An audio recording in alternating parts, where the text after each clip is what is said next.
नमस्कार मंडळी, कशा आहेत सगळेजण? मस्त मजेत आहे. मी कृष्णामध्ये आजच्या आपल्या ब्लॉगमध्ये प्रथमच करणार रामनवमीच्या खूप खूप शुभेच्छा. तर त्याला आज फोटोशूट करणार आहे फर्स्ट मंथचं. तर त्याची टीम मी काय करते फर्स्ट म्हणजे काय करणार ब्लॉगचं तर मी दाखवते.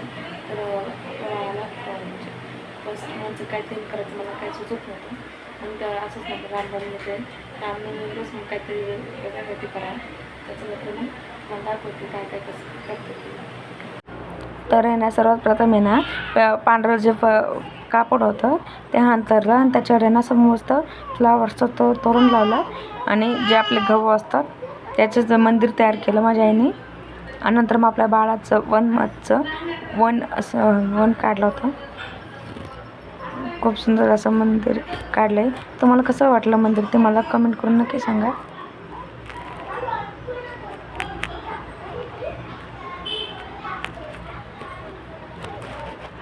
हे आपल्या रामलल्लाचं अयोध्याचं मंदिर कसं काढलेलं आहे.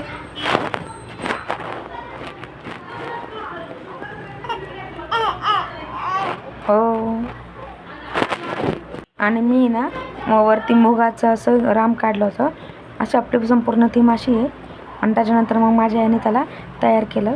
रामलल्ला कसा दिसतो आपला रामलल्ला. धोतर नेसवली आणि वरती गमछती घालून माळ घातली. पूर्ण थीम अशी बघा आपला रामलल्ला,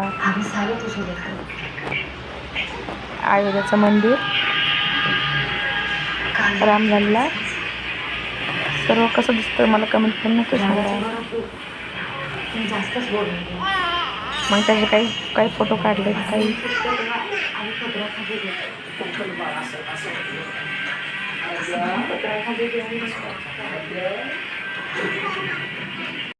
बाळाचे काही खास फोटो मी तुमच्या संग शेअर करते. फोटो कसे वाटले मला कमेंट करून नक्की सांगा. फोटो आवडले तर लाईक करा, शेअर करा. आणि थीम रामलल्लाची थीम तुम्हाला कशी वाटली हे सुद्धा मला नक्की सांगा. आणि आराध्याचा खूप हट्ट चालू होता की तिचेसुद्धा फोटो काढायचे, म्हणून तिचेसुद्धा काही खास फोटो काढले ते पण मी तुमच्यासंग शेअर करते. व्हिडिओ आवडल्यास लाईक करा, शेअर करा, सबस्क्राईब करा.